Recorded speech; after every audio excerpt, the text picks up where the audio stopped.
পরিবার থেকে অভাব দূর হয় না মহিলাদের চারটা ভুলের কারণে। এই চারটা ভুল যেই পরিবারের মহিলারা করে আল্লাহর রহমত বরকত থেকে তারা বঞ্চিত হয়ে যায় এবং কোনো অভাবে তারা পড়লে সহজে এখান থেকে উত্তরণ হতে পারে না। মারাত্মক একটা বিষয় এটা। রসুলের হাদিস থেকে প্রত্যেকটা পয়েন্টটা আপনাকে আমি বুঝিয়ে দিচ্ছি। আমরা এগুলো গুরুত্বের সাথে নেই না, যার কারণে সমস্যাটা বেশি হয়। তার মধ্যে এক নাম্বার হচ্ছে যেই পরিবারের মহিলারা নাফরমানি করে বেশি, নাশুকরি করে বেশি। স্বামী যতই দেয় ও নাশুকরি করে, আল্লাহ শুকরিয়া আদায় করে না, যেমনি আছে কৃতজ্ঞতা আদায় করতে পারে না। এটা পুরুষের মধ্যে খাসরত থাকলেও সমস্যা, নারীর মধ্যে থাকলেও সমস্যা।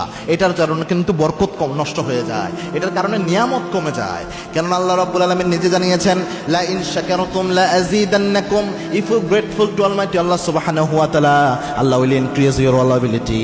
যদি আল্লাহর শুকরিয়া আদায় করা যায় আল্লাহ রাব্বুল আলামিন নিয়ামত আরো বাড়ায়া দেয়। আল্লাহ শুকরিয়া আদায় করেন আপনি, আপনার নিয়ামত আল্লাহ বাড়ায়া দেবে। এজন্য যতটুকুই আল্লাহ দেয় শুকরিয়া আদায় করেন, বেশি বেশি প্রশংসা করেন। আল্লাহ যা রেখেছেন আলহামদুলিল্লাহ ভালো রেখেছেন, আল্লাহ আপনি আরো নিয়ামত দেন, এইভাবে চান, দেখবেন ইনশাআল্লাহ আল্লাহ নিয়ামত বাড়ায়া দেবে। কিন্তু নাশুকরি করছেন, আল্লাহর উপর নাখোশ রয়েছেন, স্বামীর উপর নাশুকরি করছেন, এটা কখনো ভালো আলামত না।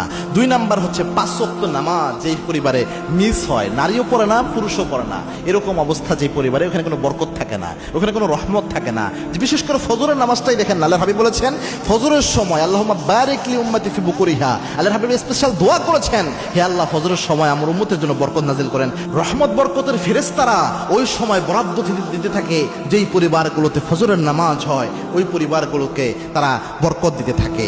3 নাম্বার হচ্ছে যেই পরিবারে খাবারের অপচয় করে কোনো নারী অথবা কোনো পুরুষও যদি এটা করে, খাবারের অপচয় করতেছে কোনো কারণ ছাড়া, খাবার ডাস্টবিনে ফেলে দিচ্ছে, খাবারের অপচয় হচ্ছে, এটা মারাত্মক অপচয়কারী শয়তানের ভাই। যেই ঘর অপচয় হয়, পরিবার অপচয় হয়, ওই ঘরে বরকত থাকে না। 4 নাম্বার হচ্ছে ছবি মূর্তি থাকে। ছবি মূর্তি যদিও মূর্তি থাকে না মুসলমানের করে, কিন্তু অনেক শোপিস থাকে, দেখবেন ওয়াল শোকেসের মধ্যে, ড্রেসিনের মধ্যে বা আপনার সাজিয়ে রাখার যে জায়গাগুলো থাকে, র্যাকগুলোর মধ্যে ছোট্ট ছোট্ট মাছের যে বিভিন্ন ধরনের শোপিস রয়েছে, এরপরে বিভিন্ন প্রাণীর, হরিণ, ঘোড়া, এরকম জিনিসপাতি দিয়ে ঘরটা ভরপুর থাকে। ওই ঘরে রহমতের ফেরেশতা প্রবেশ করতে পারে না।